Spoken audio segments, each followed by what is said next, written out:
প্রথমে মুখোশ খুললাম, আর মুখোশ খোলার পর মনে হলো যে চারিদিকেই ভয়ঙ্কর অবস্থায় হয়তো একটা জায়গায় কোনো একটা আনন্দ আছে।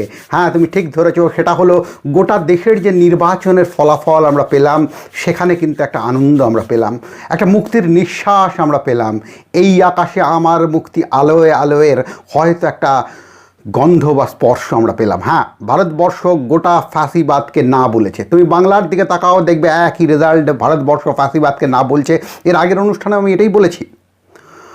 নির্বাচনের আগে দুদিন আগে যে অনুষ্ঠানটা করেছিলাম, নির্বাচনের রেজাল্ট বেরোনোর দুদিন আগে, সেখানে এই কথাই বলেছিলাম। এবং দেখা গেল যে কেরালা ফ্যাসিবাদকে না বলল, বাংলা ফ্যাসিবাদকে না বলল, তামিলনাড়ু ফ্যাসিবাদকে না বলল। তবে এই বাংলার এবারে জয়ের পেছনে কিন্তু একটা অন্য ধরনের তাৎপর্য রয়েছে। না, এটা কোনো পার্টির জয় নয়, এটা আপামার বাঙালি, যে বিরাট একটা বৃহৎ বাঙালি সত্তা আমাদের চারপাশে রয়েছে, সেই সর্ববৃহৎ বাঙালি সত্তার জয়। এবং বাংলার নিজস্ব জীবনের সাথে শ্রেণী সংগ্রাম যে লুকিয়ে থাকে। কেন আমরা বলি বাংলা আমার ক্ষিপ্রধনুক দীপ্ত চুমুক, এই কথাগুলো আমরা কেন বলি, তার পেছনেও কিন্তু লুকিয়ে রয়েছে একটা অদ্ভুত শ্রেণী সংগ্রামের গল্প। এই প্রথম বোধহয় কোনো নির্বাচনে বাঙালি জাতির চাওয়া পাওয়ার সাথে শ্রেণী সংগ্রাম এক হয়ে গেল। শীতলকুচির সেই মানুষগুলোর কথা মনে আছে? সেই একদম গরিব প্রান্তিক মানুষ যারা গুলি খেয়েছিলেন, তাদের মুখগুলো থেকে কোনো একটা কথা বেরিয়ে আসতে চাইছিল। একদম কোনো একটা দিন আমি দেখছিলাম, একদম রাস্তার ভেতর কোনো একটা বন্ধের দিন বা বন্ধের আগের দিন, লকডাউনের আগে আগে হবে, যে মানুষটা রাস্তায় একটু পেঁয়াজ লঙ্কা আর সবজি বিক্রি করে খায়। গ্যাসের দাম 800 টাকা হয়ে গেলে যার কাছে গ্যাসটা হয়ে যায় একটা আসমানি কবুতরের মতো বিষয়। ট্রাম বাসের দাম বাড়লে যার কাছে এক জায়গা থেকে আরেকটা জায়গায় যাওয়া হয়ে যায় একটা স্বপ্নের বিষয়, যার জন্যে সে কোনো দিন ভাবে না কোনো একটা সুন্দর হাসপাতালে সে থাকবে, সে ভাবে তার জন্য সরকারি হাসপাতালটা একটু সুন্দর হোক। সেই সরকারি হাসপাতালটাও যখন বেসরকারিকরণের কেউ পরিকল্পনা করে, তখন যে তার প্রতিরোধ তৈরি হয়, সেই প্রতিরোধটা কিন্তু শ্রেণী সংগ্রাম, বিচ্ছিন্ন প্রতিরোধ নয়।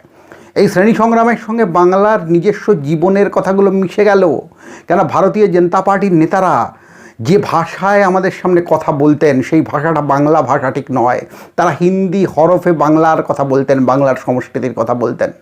আমি অনেক দিন আগে একটা নির্বাচনীকে, ওদের একটা, তখন নির্বাচন আসেনি, তারও অনেক আগে একটা প্ল্যাকার্ড দেখছিলাম, সেখানে লেখা আছে সমৃদ্ধ কৃষকা সমৃদ্ধ রাষ্ট্র। এ ভাষায় কি আমরা কথা বলি? আমরা আরেকটা দেখলাম বিষয় কি, যে বাঙালি জীবনের সমস্ত সত্তাগুলোকেই ভারতীয় জনতা পার্টি আক্রমণ করেছিল। বিশেষ করে নন্দীগ্রাম ক্যাম্পেনের দিকে যদি তাকান, হ্যাঁ, মমতা বন্দ্যোপাধ্যায়ের সাথে রাজনৈতিক আমার কী বলবো মত পার্থক্য রয়েছে, গভীর হয়তো মত পার্থক্য রয়েছে অনেক প্রশ্নে, কিন্তু যে ভাষায় নন্দীগ্রামের গোটা ক্যাম্পেইনটাকে একটা সাম্প্রদায়িক ছক দেওয়া হলো, যে ভাষায় বলা হলো মুমতাজ বেগম। মমতা বন্দ্যোপাধ্যায়ের বয়স প্রায় 65 বছর, আমাদের মায়েদের বয়সের কাছাকাছি।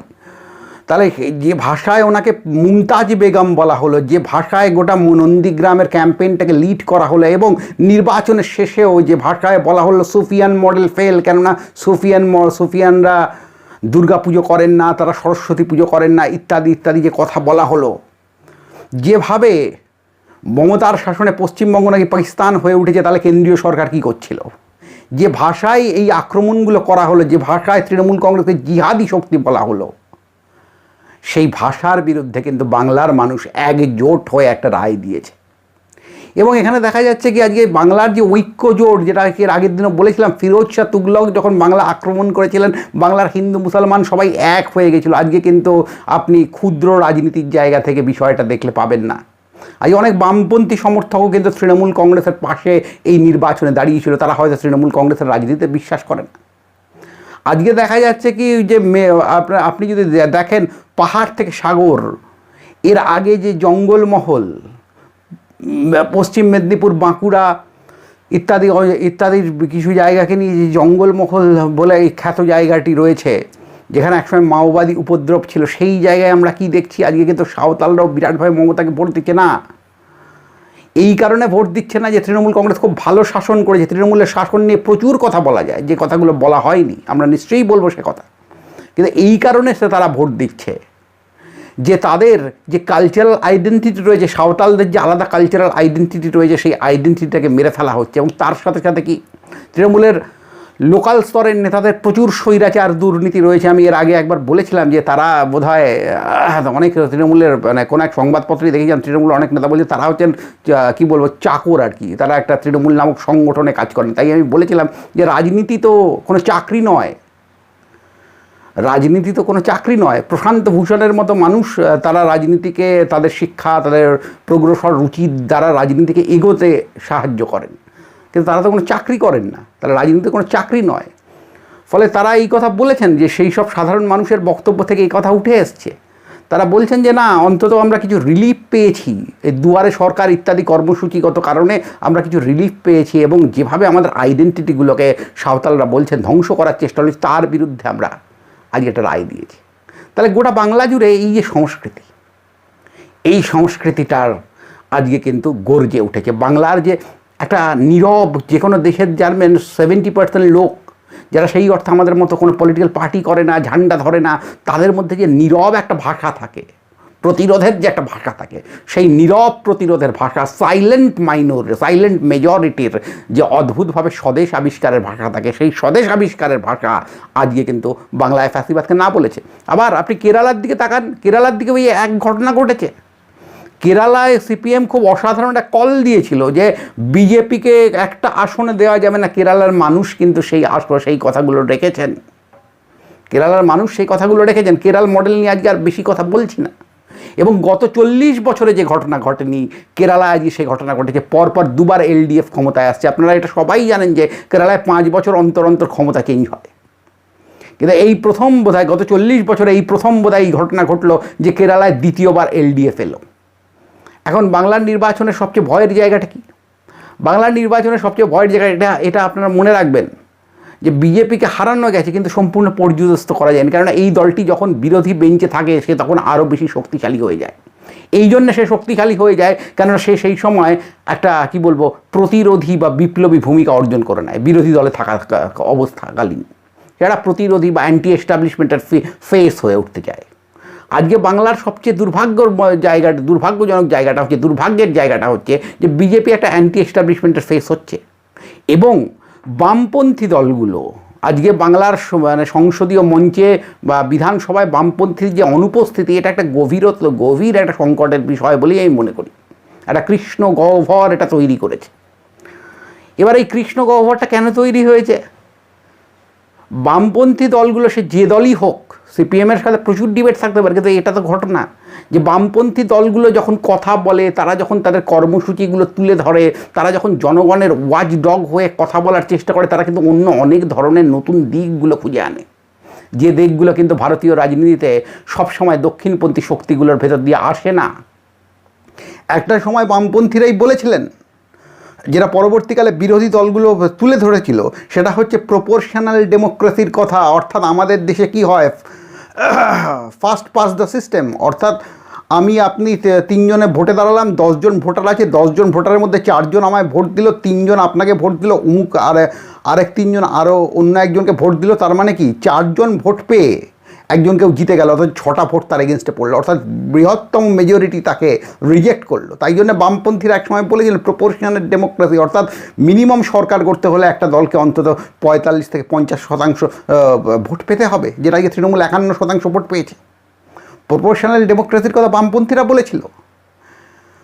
ফলে বামপন্থী দলগুলো বা আজও যদি আপনি সিপিএমের ম্যানিফেস্টোটা দেখেন, সেখানে ভাষিক সংখ্যালঘুদের অধিকারের প্রশ্ন এসছে। এর আগে কখনো ভাষিক সংখ্যালঘুদের অধিকারের প্রশ্নটা আসেনি। ফলে বামপন্থী দলগুলো যে কোনো ক্ষেত্রে অনেক নতুন ধরনের ডাইমেনশনগুলো তৈরি করতে পারে, যেটা কিন্তু বিজেপির রাজনীতি করে না, যেটা কিন্তু সাধারণত দক্ষিণপন্থী রাজনীতি করে না।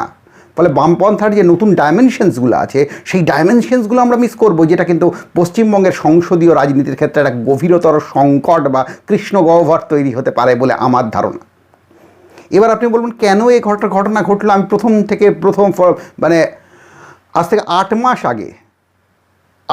আগে থেকে এই কথা বলে যাওয়ার চেষ্টা করেছি যে ভয়ঙ্করভাবেই ফ্যাসিস্ট বিহারের নির্বাচনের আগে থেকে আমার এই ছোট্ট ইউটিউব চ্যানেলে বলার চেষ্টা করেছি যে ফ্যাসিস্ট শক্তিকে রোখার জন্য কিন্তু আজকে আমাদের সবাইকে ঐক্যবদ্ধ হতে হবে। পরে দীপঙ্কর ভট্টাচার্য সিপিআইএমএল লিবারেশনের সাধারণ সম্পাদক, তিনি বিহারের নির্বাচনের পরে এই কথা বলেছেন। তার মানে দেখা যাচ্ছে যে গোটা ভারতবর্ষ জুড়েই আজকে একটা নতুন ধরনের ওয়েভ তৈরি হচ্ছে। আর এই ওয়েভগুলো যখন তৈরি হচ্ছে তখন কিন্তু আজকে আমাদের এখানে সিপিএম সিপিআই বা বামফ্রন্টের যে বামপন্থা আছে তারা এই ওয়েভটা এখনও ধরতে পারেনি। তারা এখনও সেই পুরনো জায়গাটাকে ধরে রেখেছে, যে বিজেপিও যা তৃণমূলও তাই। ফলে বিজেপিও যা তৃণমূলও তাই আপনি যখন বলছেন, আপনি যখন মূল তত্ত্বকে ম্যানুফ্যাকচার্ড করছেন, তখন কি হচ্ছে, আপনার দলের যে অংশটা ভীষণভাবে চাইছে বিজেপিকে যে কোনো মূল্যে এই মুহূর্তে আটকাতে হবে, তারা কিন্তু আপনার কথাকে আর বিশ্বাস করছেন না। তারা কিন্তু বিজেপিকে যে আটকাতে পারে তাকেই ভোট দিচ্ছেন। জনগণও কিন্তু সেই কাজটা করছে। আমি বারবার বলেছি বিজেপি আর তৃণমূল, এবার আপনি বলবেন তাহলে কি সিপিএম বিরোধী বেঞ্চে আছে, সে লড়াই করবে না? নিশ্চয়ই লড়াই করবে।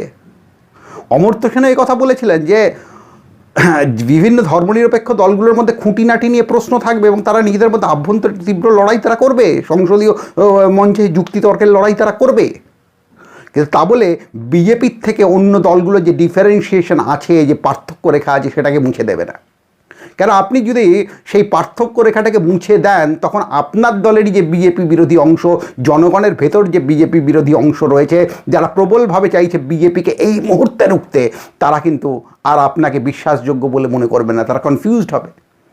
এবং জনগণ যখন কনফিউজড হয়, তখন সে যুক্তি দিয়ে সমস্ত কিছু খোঁজার চেষ্টা করে, আর সেই যুক্তির জায়গা থেকে কিন্তু সে উত্তরটাও বেশিরভাগ সময় খুঁজে পেয়ে যায়, যেটা আজকে উত্তরটা খুঁজে পেয়েছে। ফলে আমার মনে হলো যে বামপন্থী দলগুলোর যা আজকের এই যে ভয়ঙ্কর পরাজয়টা ঘটেছে, সেখান থেকে একটা আত্মমূল্যায়নের সুযোগ করা উচিত। আর এই আত্মমূল্যায়নটা কত ভয়ঙ্কর হতে পারে বামপন্থার ক্ষেত্রে, শুধু আজকের এইটুকুনি ক্ষেত্রে আমি বলছি না, গোটা সোভিয়েত ইউনিয়নের প্র্যাকসিস থেকে আজকে বামফ্রন্টের, পশ্চিমবঙ্গে বামফ্রন্টের যে পতন, বা আজকে বামফ্রন্টের যে আরও বেশি করে ক্ষয়গ্রস্ত হয়ে যাওয়া, রক্তশূন্য হয়ে যাওয়া, এটাকে যদি আমি সেই সোভিয়েত ইউনিয়ন থেকে ধরি, তাহলে কিন্তু আমরা এখানে একটা উত্তরও অন্যভাবে পাবো। বিশিষ্ট লেখক সলঝানিৎসিন, যাকে কিনা কমিউনিস্টরা একসময় জেলে পুড়ে দিয়েছিল, স্টালিনের কারাগারে যিনি ছিলেন, তিনি বলছেন কি, যে আমাদের লেখনী আসলে more to the left. Gorky যেখানে শেষ করছেন, আমি সেখান থেকে শুরু করছি। লেনিনের সাথে আমার কোনো বিরোধ ছিল না, আমাকে ওরা কারাগারে পুড়ে দেয় আমার মত প্রকাশের জন্যে, গুলাগে তাকে পুড়ে দেওয়া হয়েছিল। তাহলে মোর টু দ্য লেফট, এটা সলঝানিৎসিন বলছেন।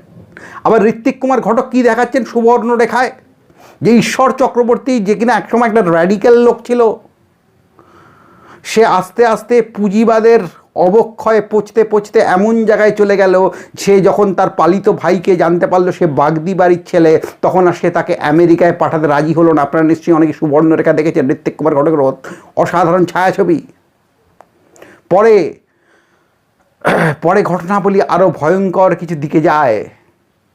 সেই পালিত ভাই এর সাথে ঈশ্বর চক্রবর্তীর বোন একসাথে চলে যায়, এবং পরে ঘটনা প্রবাহ আরও ভয়ঙ্কর দিকে যায়। সেই রাম মারা যায়, প্রোলেটারিয়েট রাম মারা যায়, এবং একদম সুবর্ণরেখার শেষ দৃশ্যে আমরা কি দেখি, সেই সীতার ছেলেকে নিয়ে ঈশ্বর চক্রবর্তী হাঁটছে, নতুনভাবে একটা বাড়ি খোঁজার গল্প তৈরি হচ্ছে। 1970 দশকে যে সময় বামপন্থার এরকম ডিব্যাকেলের কথা আমরা ভাবতেই পারতাম না, যে সময় বিশ্বজুড়ে একটা আওয়াজ উঠেছিল আমার নাম তোমার নাম ভিয়েতনাম, সেই সময় ঋত্বিক কুমার ঘটক এইরকম একটা অসাধারণ ছবি তৈরি করেছিলেন, আত্মমূল্যায়নের কথা বলেছিলেন। ফলে আমার মনে হয় যে সেই লেনিনের কথাটা খুব কারেক্ট, পরাজিত সৈনিক সবচেয়ে ভালো শেখে। আজকে মনে হয় এই জায়গা থেকে বামপন্থা নিজস্ব অবশ্যই একটা আত্মমূল্যায়নে যাবে। আর তার সাথে সাথে আমি আজকে ইউটিউবার হিসেবে একটা আনন্দ পাবো, যে ভারতীয় বৃহৎ গণমাধ্যমগুলো যখন এখনো তাদের মধ্যে একটা অংশ যারা তথাকথিত সেকুলারিজমের ভান করে থাকে, তারা এখনও বলছে সংখ্যালঘু ভোট পুরো একেবারে কনসলিডেট হয়েছে, হিন্দু ভোট হ্যান ত্যান, তারা এখনও যখন জনজাতির নামে, মানুষের ধর্মের নামে এখনও তারা যখন কাটাছেড়া করছে, পোস্টমর্টম চালাচ্ছে, সেই সময় কিন্তু ভারতীয় ইউটিউবারদের একটা বড় অংশ, তারা হয়তো ছোট ছোট চ্যানেল করেন, কারোর হয়তো 200 সাবস্ক্রাইবার, কারোর হয়তো 20,000 সাবস্ক্রাইবার, সেই সমস্ত চ্যানেলগুলো কিন্তু গভীরভাবে ভারতবর্ষের বিকল্প শক্তিগুলোর কথা বলেছে। আপনি যখন দেখবেন, যখন গোটা ভারতবর্ষ জুড়ে কৃষক আন্দোলন হচ্ছিল, যে কৃষক আন্দোলন বলেছিল আপনি আপনার পতাকাটা ফেলে আসুন, আপনি যে দলই হন, যেখানে তৃণমূল এবং সিপিএম একসাথে হেঁটেছিল, আপনি যে দলই হন, আপনি আপনার পতাকাটা বাড়িতে ফেলে আসুন, আমরা একসাথে কৃষক মুক্তির কথা বলি। তাহলে তখন যখন কৃষক আন্দোলন হচ্ছিল, সেই সময় আমরা কি দেখছিলাম, ছোট ছোট ইউটিউব চ্যানেলগুলো বিহার, মহারাষ্ট্র, পাঞ্জাবের ছোট ছোট ইউটিউব চ্যানেলগুলো কিন্তু গভীর প্রজ্ঞতা মানে গভীর উন্নত চেতনার কথা বলছিল, প্রাজ্ঞতার কথা বলছিল, তারা কিন্তু লড়াইয়ের পাশে দাঁড়ানোর কথা বলছিল। এটা কোনো হঠাৎ করে হাওয়ায় কোনো কথা ওরা নয়, যে হঠাৎ করে হাওয়ায় কিছু কথা এসে যায় না, কথা আসতে হয় মাটির গভীর থেকে। তাই জন্য আমাদের আলাদা করে বলতে হয় না আমরা বিরোধী পক্ষ নেব, আমরা এই কথা পরিষ্কারভাবে বলি, এই চ্যানেলটা পরিষ্কারভাবে বলে ধর্মনিরপেক্ষতার প্রতি আমরা চিরকাল আশ্বস্ত থাকব। এবং ভারতীয় সংবিধান এবং তাকে কেন্দ্র করে যে বামপন্থা এবং গণতান্ত্রিক আন্দোলনের বিকাশ ঘটেছে তার প্রতি আমরা আশ্বস্ত থাকব। এখন প্রকৃত বিরোধিতার অর্থ হলো ফ্যাসিবাদ বিরোধিতাকে একটা ভাষা দেওয়া, যে ভাষার দিকে আজকে দেশ যাচ্ছে। আজকে ভাববেন না এটা শুধুমাত্র বাংলার রাজনীতির মধ্যে আবদ্ধ থাকবে। আজকে বাংলার এই জয়, কেরালার এই জয়, তামিলনাড়ুর এই জয়, এবং বিভিন্ন নেতা নেত্রীদের মেহবুবা মুফতি টুইট করে বলেছেন, কি কথা বলেছেন মেহবুবা মুফতি, যে দেশের অবরুদ্ধ অবস্থার প্রেক্ষিতে একটা জানলা খুলল বাংলায়। আজকে গোটা দেশ জুড়ে যেই অবরুদ্ধ অবস্থা, তার বিরুদ্ধে মানুষের যে কথোপকথন, সেটা কখনো মেহবুবা মুফতি বলছেন, কখনো মমতা বন্দ্যোপাধ্যায় বলছেন, কখনো তামিলনাড়ু স্টালিন বলছেন, কখনো পিনারাই বিজয়ন বলছেন। তাহলে এই সমস্ত শুভ আলোগুলো তো আজকে একটা জোট হবেই। ফলে আগামী রাজনীতির কেন্দ্রবিন্দু হচ্ছে দিল্লি চলো, আগামী রাজনীতির কেন্দ্রবিন্দু হচ্ছে বাংলা। হয়তোবা পথ দেখাবে ভারতীয় রাজনীতিকে আরও উন্নততর এক দিশার দিকে নিয়ে যাওয়ার জন্যে। আগামী রাজনীতির কেন্দ্রবিন্দু হচ্ছে পিনারাই বিজয়নের মতো মানুষ,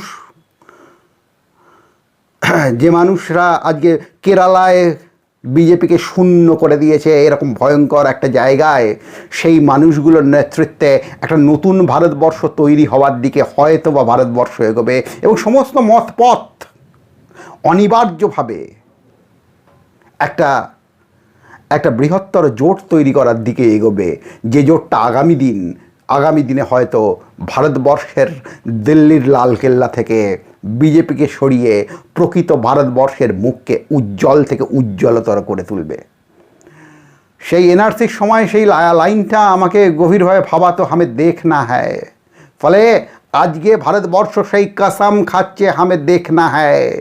মুজিবুর রহমান যে কথা বলেছিলেন, এবারের লড়াই মুক্তির লড়াই, সেই এবারের লড়াই যে প্রকৃত অর্থেই মুক্তির লড়াই, সে লড়াই শুরু হয়ে গেছে বাংলার মাঠ ঘাট প্রান্তর থেকে।